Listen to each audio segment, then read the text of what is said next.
भक्तों, क्या आपने कभी सोचा है कि मरने के बाद जब शरीर पंचतत्व में विलीन हो जाता है तब आत्मा कैसे जीवित रहती है? क्या उसे भूख लगती है? क्या आत्मा भी भोजन करती है? तो भक्तों, आज हम खोलेंगे गरुड़ पुराण के उन पन्नों को जिनमें छिपा है वह रहस्य जिसे जानकर आप भी हैरान रह जाएंगे। आज आपको जीवन और मृत्यु से जुड़ा साथी आत्मा और परमात्मा से संबंधित एक अनोखा ज्ञान प्राप्त होने वाला है। भक्तों, भगवान विष्णु अपनी साधना में लीन थे। तभी वहां गरुड़ जी पधारे। भगवान विष्णु ने गरुड़ जी का स्वागत किया और बोले, हे गरुड़, बताओ यहाँ आने का तुम्हारा प्रयोजन क्या है? फिर गरुड़ जी ने भगवान विष्णु को प्रणाम किया और बोले, हे प्रभु, आप तो अंतर्यामी हैं, सब कुछ जानते हैं। इस संसार में भला आपसे क्या छिपा है? परंतु हे भगवान, कई दिनों से एक प्रश्न को लेकर मेरा मन अत्यंत व्याकुल है। कृपया करके आप मेरे इस प्रश्न का उत्तर देकर मुझे संतुष्ट करें। फिर भगवान विष्णु बोले, हे गरुड़ देव, तुम्हारे मन में जो भी प्रश्न है तुम निसंकोच होकर पूछो, मैं अवश्य ही उसका समाधान करूंगा। फिर गरुड़ देव बोले, हे भगवान, क्या यह सत्य है कि आत्मा को मृत्यु के बाद भी भोजन की आवश्यकता होती है? क्या आत्मा भी भोजन करती है, और यदि हाँ तो क्या खाती है? और उसे भोजन कहाँ से प्राप्त होता है? भक्तों, फिर भगवान विष्णु मंद मुस्कान के साथ बोले, हे गरुड़, आपने बहुत ही उपयुक्त प्रश्न किया है जो संपूर्ण संसार के कल्याण के लिए आवश्यक है। हे गरुड़, मृत्यु केवल शरीर की होती है। आत्मा अमर है, परंतु वह भी भूख और प्यास का अनुभव करती है। परंतु इस रहस्य को भली भांति समझने के लिए पहले मैं तुम्हें एक कथा सुनाता हूँ। भक्तों, कहा जाता है कि इस कथा को जो भी व्यक्ति ध्यान पूर्वक और अंत तक सुनता है उसके कोटि कोटि पापों का नाश हो जाता है। तो आइए आरंभ करते हैं गरुड़ पुराण की इस ज्ञानवर्धक प्रस्तुति। भक्तों, भगवान विष्णु गरुड़ देव को कथा सुनाना प्रारंभ करते हैं और कहते हैं, हे गरुड़, कोपुर नामक एक गांव था जहां जीवन अपनी सामान्य गति से चलता था। लेकिन एक दिन गांव की हवाओं में कुछ अलग था, क्योंकि गांव की सबसे वृद्ध महिला अरुणा देवी का देहांत हो गया था। वे धार्मिक, संयमी और अत्यंत श्रद्धालु महिला थी। उनकी वृद्ध देह वर्षों की सेवा और साधना का प्रतीक बन चुकी थी। परंतु जिस क्षण उनके प्राण निकले उसी क्षण कुछ ऐसा घटा जिसने उनके परिवार और विशेष रूप से उनके बेटे सोहन की जिंदगी को पलटकर रख दिया। सोहन एक सरकारी कर्मचारी था जो शहर में निवास करता था। सूचना मिलने पर वह गांव लौटा तो आया, परंतु तब तक उसकी माता का अंतिम संस्कार संपन्न हो चुका था। वह बोला, अब क्या ही किया जा सकता है, मां को मोक्ष मिल गया होगा। तब गांव वालों ने उसे समझाया, बेटा, पिंडदान और तर्पण अभी शेष है। आत्मा को भूख प्यास लगती है। जब तक आत्मा के लिए पिंडदान नहीं किया जाता तब तक वह शांति नहीं पाती। परंतु सोहन इस बात को महज एक अंधविश्वास समझता था। वह मुस्कुराया और बोला, यह सब केवल मन का भ्रम है। आत्मा को खाना नहीं चाहिए। वह रात थी। तीसरे प्रहर का समय, गहन नीरवता और सन्नाटे के बीच सोहन अपनी मां के ही कमरे में सो गया। गहरी नींद में डूबा हुआ था जब उसे एक स्वप्न आया, परंतु वह सपना नहीं था। एक चेतावनी, कमरे में अंधेरा छाया हुआ था और उसी अंधेरे में एक धुंधली आकृति प्रकट हुई और फिर मां की आवाज आई, बेटा। यह स्वर सुनते ही सोहन चौंक पड़ा। उसने देखा मां सामने खड़ी थी, पर उनका चेहरा पीला पड़ चुका था। आंखें गहराई में डूबी हुई थी और तन पर वही पुरानी साड़ी थी जो वे हमेशा पहनती थी। मां बोली, मुझे भूख लगी है। सोहन कांप उठा। आपको भूख, लेकिन आप तो मां का स्वर अब करुणा और पीड़ा से भर चुका था। बेटा, शरीर चला गया है पर आत्मा जीवित है। जब तक तुम तर्पण और पिंडदान नहीं करोगे मैं तृप्त नहीं हो सकूंगी। मेरा सूक्ष्म शरीर तड़प रहा है। अचानक कमरे की दीवारें हिलने लगी। मां की छाया धुएं में बदल गई और सोहन की नींद टूट गई। उसका शरीर पसीने से तरबतर था। दिल तेजी से धड़क रहा था। सुबह होते ही सोहन हड़बड़ाकर उठ बैठा। वह सपना अब भी उसकी आंखों के सामने घूम रहा था। वह सोचने लगा, क्या मां सच में भूखी है या यह सब केवल मेरा भ्रम है या फिर कोई संकेत। ठीक उसी समय गांव के पुजारी घर आ पहुंचे। वे बोले, बेटा, तुम्हारे पिता ने भी एक बार तुम्हारे दादा के लिए पिंडदान नहीं किया था। तब भी घर में अजीब घटनाएं होने लगी थी। तुम्हारी मां धार्मिक और संयमी थी, इसलिए वे तुम्हें संकेत दे रही हैं। अब भी समय है। पिछली रात जो कुछ हुआ उसने सोहन की सोच ही बदल दी। वह अब यह जानना चाहता था कि क्या आत्मा को सचमुच भूख लगती है। क्या यह सब केवल एक सपना था या गरुड़ पुराण में सचमुच इसका कोई प्रमाण मिलता है। तब वह गांव के वृद्ध और विद्वान पंडित त्रिभुवन शर्मा के पास गया। पंडित जी ने गरुड़ पुराण का संदर्भ खोलते हुए कहा, बेटा, जब कोई जीव इस शरीर को त्यागता है तब उसकी आत्मा सूक्ष्म शरीर में प्रवेश करती है। यह सूक्ष्म शरीर ही उसका अस्थायी माध्यम बनता है, जिसके द्वारा वह अपने कर्मों के अनुसार यमलोक की यात्रा करती है। परंतु यह यात्रा तुरंत नहीं होती। मृत्यु के बाद आत्मा कम से कम 10 दिन तक इस पृथ्वी पर ही रहती है। वह अपने घर, अपने प्रियजनों के आसपास ही भटकती है। लेकिन अब वह किसी को छू नहीं सकती, अपनी बात कह नहीं सकती, बस अनुभव करा सकती है। अकेलापन, पीड़ा और भूख। जिस प्रकार स्थूल शरीर को भोजन चाहिए होता है, उसी प्रकार सूक्ष्म शरीर को भी एक प्रकार के आध्यात्मिक पोषण की आवश्यकता होती है। यह पोषण तिल जल तर्पण और पिंडदान के माध्यम से आत्मा को प्राप्त होता है। आत्मा को शांति तभी मिलती है जब उसके लिए तर्पण, श्राद्ध और पिंडदान विधि पूर्वक संपन्न किए जाएं। गरुड़ पुराण में स्पष्ट लिखा है, यदा यदा शरीरम त्यक्त्वा आत्मा यमलोकम गच्छति तथा तस्मै तर्पणम न दत्तम चेत आत्माधा भवति। अर्थात जब आत्मा शरीर को त्याग कर यमलोक की ओर जाती है और यदि उसके लिए तर्पण न किया जाए तो वह भूख से व्याकुल हो जाती है। केवल शास्त्र नहीं कहते, यह अनुभवजन्य सत्य भी है। आत्मा को भोजन नहीं, स्मरण और श्रद्धा से की गई तर्पण क्रिया चाहिए होती है। वही उसे तृप्त करती है और मोक्ष की ओर अग्रसर करती है। तब सोहन ने उत्सुकता से प्रश्न किया, लेकिन आत्मा तो अदृश्य होती है, वह भोजन को कैसे ग्रहण करती है। पंडित त्रिलोचन मुस्कुराए और बोले, बहुत अच्छा प्रश्न किया तुमने बेटा। सच है, आत्मा स्वयं भोजन नहीं कर सकती क्योंकि उसमें स्थूल शरीर नहीं होता, परंतु जब परिवारजन श्रद्धा और विधि पूर्वक मंत्रों के साथ तर्पण और पिंडदान करते हैं तो वह भोजन सूक्ष्म ऊर्जा के रूप में आत्मा तक पहुंचता है। आत्मा पदार्थ नहीं, भाव को ग्रहण करती है। यदि तर्पण श्रद्धा, प्रेम और समर्पण से किया गया तो आत्मा तृप्त हो जाती है। लेकिन यदि इसे उपेक्षा से किया गया या बिल्कुल नहीं किया गया तो आत्मा भूखी और असंतुष्ट रह जाती है। यह सुनकर सोहन भयभीत हो उठा। उसके हृदय में भय और अपराध बोध की लहर दौड़ गई। तब पंडित जी गंभीर स्वर में बोले, जब आत्मा की भूख शांत नहीं होती तो वह धीरे धीरे क्रोधित, व्याकुल और बेचैन हो जाती है। कई बार वह घर के लोगों को संकेत देती है। स्वप्नों में आना, अजीब घटनाएं होना, किसी की तबीयत बिगड़ना, घर में अशांति फैलना, यहाँ तक कि पितृदोष उत्पन्न हो जाना, यह सब आत्मा की असंतुष्टि के लक्षण होते हैं।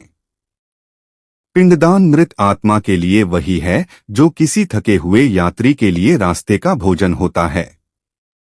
जब पिंडदान विधि पूर्वक तिलकुश जल और मंत्रों के साथ किया जाता है तो आत्मा को वह ऊर्जा प्राप्त होती है जिससे वह यमलोक की कठिन यात्रा पूरी कर पाती है। बिना पिंडदान के आत्मा भटकती है और कई बार प्रेत योनि को प्राप्त हो जाती है। मृत्यु के बाद 10वें एकादश और द्वादश दिन किए गए कर्म आत्मा के लिए भोजन और विश्राम का कार्य करते हैं। फिर 1 वर्ष तक प्रतिमा श्राद्ध और पितृपक्ष में तर्पण सब मिलकर आत्मा को मोक्ष की दिशा में आगे बढ़ाते हैं। अब सोहन मौन था परंतु उसका अंतर्मन एक नए संकल्प से भर चुका था। उसने दृढ़ स्वर में कहा, मैं मां के लिए विधि पूर्वक पिंडदान करूंगा। उन्हें भूख नहीं लगनी चाहिए। यही मेरा पुत्र धर्म है। मित्रों, सोहन अब आत्मा की भूख और उसकी पीड़ा को समझ चुका था। मां की तड़पती छाया, पंडित त्रिलोचन के शब्द और गरुड़ पुराण की शिक्षाएं अब उसका जीवन एक नई दिशा की ओर मोड़ रहे थे। लेकिन अब उसके सामने प्रश्न था, पिंडदान क्या है, कैसे किया जाए और इसके पीछे का रहस्य क्या है। तब पंडित त्रिलोचन ने गंभीरता से समझाया, पिंड का अर्थ होता है अन्न का वह गोलाकार स्वरूप जिसमें तिल, जौ, घी, दूध, चावल और जल मिश्रित होते हैं। इसे मंत्रों के साथ वृत्त आत्मा को अर्पित किया जाता है। यह पिंड आत्मा के सूक्ष्म शरीर के लिए ऊर्जा, भोजन और यात्रा का माध्यम बनता है। गरुड़ पुराण में लिखा है, पिंडनान तीर्थेन तृप्यंत। पित्त सदा अर्थात तीर्थ, जल और अन्न से किया गया पिंडदान पितरों को सदा तृप्त करता है। मृत्यु के बाद के 10 दिन विशेष महत्व रखते हैं। हर दिन विशेष मंत्रों और विधियों से आत्मा को एक एक पिंड अर्पित किया जाता है। हर दिन का एक उद्देश्य होता है। पहले दिन मृत्यु की पीड़ा से मुक्ति, तीसरे दिन सूक्ष्म शरीर का निर्माण, 7वें दिन यात्रा के मार्ग पर सहारा, 10वें दिन आत्मा की स्थिरता और तृप्ति। हिंदू शास्त्रों में यह कर्मकांड केवल प्रतीक नहीं है बल्कि एक गहरा मनोवैज्ञानिक और ऊर्जा आधारित विज्ञान है। पिंडदान में प्रयुक्त तिल नकारात्मक ऊर्जा को शुद्ध करते हैं। जल भावनाओं का माध्यम बनता है। जब परिवारजन प्रेम, श्रद्धा और समर्पण से पिंड देते हैं तब आत्मा न केवल तृप्त होती है बल्कि क्लेश मुक्त होकर मोक्ष की ओर अग्रसर होती है। तो उस ऊर्जा को आत्मा ग्रहण करती है जिससे वह या तो मुक्त होती है या अगले जन्म की ओर अग्रसर होती है। मित्रों, अब प्रश्न उठता है, पिंडदान क्यों अनिवार्य है? तो हम आपको बताना चाहते हैं, यदि पिंडदान नहीं किया गया तो आत्मा भूखी रह जाती है। वह भटकती रहती है, कभी प्रेत बनकर, कभी असमाधान की स्थिति में और कई बार परिवार पर पितृदोष के रूप में अपना असर दिखाती है। ऐसे परिवार में मानसिक अशांति, आर्थिक बाधा, संतान संबंधी कष्ट और आध्यात्मिक अवरोध उत्पन्न हो सकते हैं। व्यक्ति आध्यात्मिक दृष्टि से आवृत यानी बाधित रह जाता है। गरुड़ पुराण में स्पष्ट चेतावनी दी गई है, यौन ददाति पितृभ पिंडम सभवती पापी सन आपनोति सुखम कदाचित, अर्थात जो अपने पितरों को पिंडदान नहीं करता वह पापी कहलाता है और उसे कभी भी सच्चे सुख की प्राप्ति नहीं होती। मित्रों, यह सब सुनकर सोहन का संकल्प अब अटूट हो चुका था। उसने निश्चय किया, मैं मां के लिए संपूर्ण विधि से पिंडदान करूंगा। श्रद्धा और पूर्ण नियम के साथ गांव के सभी ब्राह्मणों को आमंत्रित किया गया। घर के आंगन में कुश का आसन बिछाया गया। तिल, जौ और जल से बने पिंड मंत्रों के साथ अर्पित किए गए। हर मंत्र, हर आहुति के साथ सोहन की आंखें भर आई। उसका रोम रोम मां की स्मृति से कंपित था। अंतिम मंत्र के समय हवा की गति थम सी गई थी। एक गहन शांति का अनुभव हुआ, जैसे कोई अधूरा संदेश अब पूर्ण हो गया हो। और तभी सोहन को मां की मुस्कुराती छाया दिखाई दी। वह अब भूखी नहीं थी, शांत थी और धीरे धीरे धुएं में विलीन हो गई। सोहन ने विधि पूर्वक पिंडदान कर दिया था। मां की आत्मा को एक क्षण के लिए शांति प्राप्त होती प्रतीत हुई, लेकिन पंडित त्रिलोचन के मुख पर अभी भी चिंता की रेखाएं बनी हुई थी। सोहन ने सहमे स्वर में पूछा, क्या अब मां को पूर्ण शांति मिल गई? पंडित जी ने गंभीर स्वर में उत्तर दिया, बेटा, पिंडदान केवल प्रथम चरण है। यदि तर्पण और श्राद्ध कर्म न किए जाएं, तो आत्मा पुनः पीड़ा से घिर सकती है और कभी कभी प्रेत योनि को भी प्राप्त हो सकती है। यह सुनकर सोहन का शरीर सिहर उठा। उसके होठ कांपे और उसने पूछा, प्रेत क्या मेरी मां भी भटक सकती थी? तब पंडित त्रिलोचन ने गरुड़ पुराण का गहन रहस्य खोला। गरुड़ पुराण में वर्णन है कि जब आत्मा को समय पर पिंडदान, तर्पण, श्रद्ध और यम नाम की क्रियाएं नहीं मिलती तो वह आत्मा स्थूल जगत के प्रति आसक्त हो जाती है। वह संसार को छोड़ नहीं पाती। भूख, मोह, परिवार की चिंता और अधूरी इच्छाएं उसे बांध लेती हैं। तब वह आत्मा पिशाच, प्रेत या भूत जैसी योनियों में प्रवेश कर सकती है। जो व्यक्ति पाप कर्मों के साथ मृत्यु को प्राप्त होता है और जिसे तर्पण नहीं मिलता, वह प्रेत योनि को प्राप्त करता है और बंधन में फंसा रहता है। यह योनि कोई स्थायी नरक नहीं बल्कि एक बीज की अवस्था है, जहां आत्मा ना तो पूर्ण रूप से मृत होती है, ना ही पूर्णतः जीवित। वह हर समय अशांति में रहती है, किसी माध्यम से संवाद करना चाहती है, अपनी तड़प व्यक्त करना चाहती है। सोहन का हृदय कांप उठा। उसने घबराकर पूछा, मैंने तो मां का पिंडदान कर दिया, फिर भी क्या वे भटक सकती थी? पंडित त्रिलोचन बोले, यदि तर्पण और वार्षिक श्राद्ध ना किए जाएं, यदि परिवार उन्हें स्मरण ना करें, तो पिंडदान की शक्ति क्षीण हो जाती है और आत्मा फिर से उस भूख, उस अधूरी इच्छा की ओर लौट सकती है। लेकिन बेटा, तुम्हारे संकल्प, तुम्हारी श्रद्धा और तुम्हारा प्रेम मां की आत्मा को आगे ले जाने की राह देगा। यदि तुम नियमित तर्पण और श्राद्ध करते रहो। पंडित जी बोले, यदि पिंडदान के बाद श्राद्ध और वार्षिक तर्पण ना किए जाएं, तो आत्मा को पूर्ण शांति नहीं मिलती। वह अधूरी रह जाती है, जैसे किसी भूखे को केवल पानी मिल जाए लेकिन अन्न ना मिले। यही अधूरी तृप्ति कभी कभी प्रेत रूप में प्रकट होती है। मित्रों, सोहन ने मां की आत्मा की शांति के लिए पिंडदान, तर्पण और पितृ दोष से मुक्ति का संकल्प लिया, परंतु उसके मन में अब भी एक अंतिम प्रश्न शेष था। क्या आत्मा वास्तव में भोजन करती है? यदि हां, तो कैसे? इस गढ़ प्रश्न को लेकर वह पुण्य नगरी गया, जहां एक महान तपस्वी और रस गरुड़ पुराण केता रस त्रिलोचन विराजमान थे। वह उनके पास पहुंचा और अपनी जिज्ञासा रखी। अब आरंभ होता है उस प्रश्न का उत्तर जो मृत्यु से परे है, आत्मा के अन्न से जुड़ा हुआ है। निश्चित त्रिलोचन ने गंभीर स्वर में कहा, वत्स, गरुड़ पुराण में स्वयं भगवान विष्णु ने गरुड़ जी से कहा है, देहम विहीनोपि जीवो आत्मा न त्याजती भोजन अभिलाषाम, अर्थात शरीर छूट जाने पर भी आत्मा भोजन की इच्छा नहीं त्यागती। आत्मा एक सूक्ष्म शरीर में विचरण करती है, जिसे लिंग शरीर कहा गया है। यह शरीर स्थूल भौतिक अन्न तो नहीं खा सकता, परंतु ऊर्जा रूप में श्रद्धा, भावना और अन्न की तरंगों को ग्रहण करता है।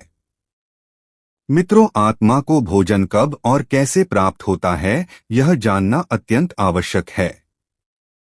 तो हम आपको बताते हैं, आत्मा को भोजन 3 विशेष धार्मिक कर्मों से प्राप्त होता है।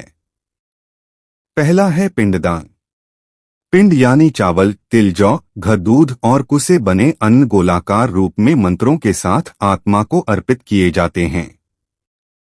यह आत्मा के लिंग शरीर को ऊर्जा और संतोष प्रदान करता है।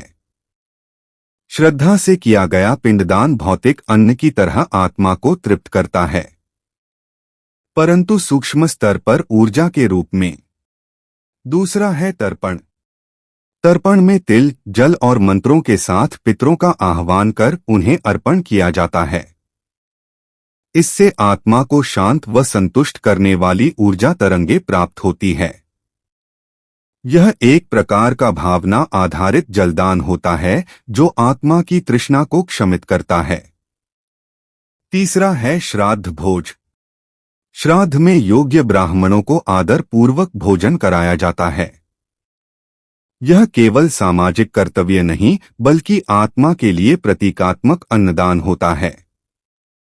जिस श्रद्धा और प्रेम से भोजन कराया जाता है वह सब सूक्ष्म रूप में आत्मा तक पहुंचता है और उसे मानसिक संतोष व पुण्य की ऊर्जा प्राप्त होती है। आर्षि त्रिलोचन बोले, वत्स, जब ब्राह्मणों के मुख से मंत्र निकलते हैं, जब पिंड अर्पित होता है, जब तिल से जल गिरता है और जब भोजन में श्रद्धा का स्वाद होता है तो वह सब ऊर्जा बनकर आत्मा तक पहुंचता है। यदि यह सब विधि पूर्वक किया जाए तो आत्मा को न केवल संतोष मिलता है बल्कि वह आगे की यात्रा के लिए बल, मार्ग और गति प्राप्त करती है। अन्यथा वह कहीं बीच में ठहर जाती है और वही रुकावट कभी कभी हमारे जीवन में पितृदोष बनकर उभरती है। यह केवल कर्मकांड नहीं बल्कि एक अदृश्य संवाद है हमारे और उन आत्माओं के बीच जो कभी हमारे माता पिता, दादा दादी या परिवार के अन्य सदस्य रहे हैं। अब सोहन सब समझ चुका था। उसके सामने केवल एक ही लक्ष्य था, माँ की आत्मा को पूर्ण तृप्ति और मोक्ष की ओर ले जाना। मृत्यु अंत नहीं है बल्कि आत्मा की एक नई यात्रा का आरंभ है। पिंडदान, तर्पण और श्राद्ध यह केवल कर्म नहीं बल्कि उन अदृश्य रिश्तों का सम्मान है जो शरीर से नहीं आत्मा से जुड़े होते हैं। जो हमने प्रेम से जिया उसे श्रद्धा से विदा करना ही हमारा पुत्र धर्म है। यदि आपने आज कुछ सीखा है तो एक बार आंखें बंद कर अपने पितरों को स्मरण कीजिए और संकल्प लीजिए कि आप उन्हें भूखे नहीं छोड़ेंगे। यही है सच्चा मोक्ष का मार्ग। तो भक्तों, इसी के साथ यह कथा समाप्त होती है।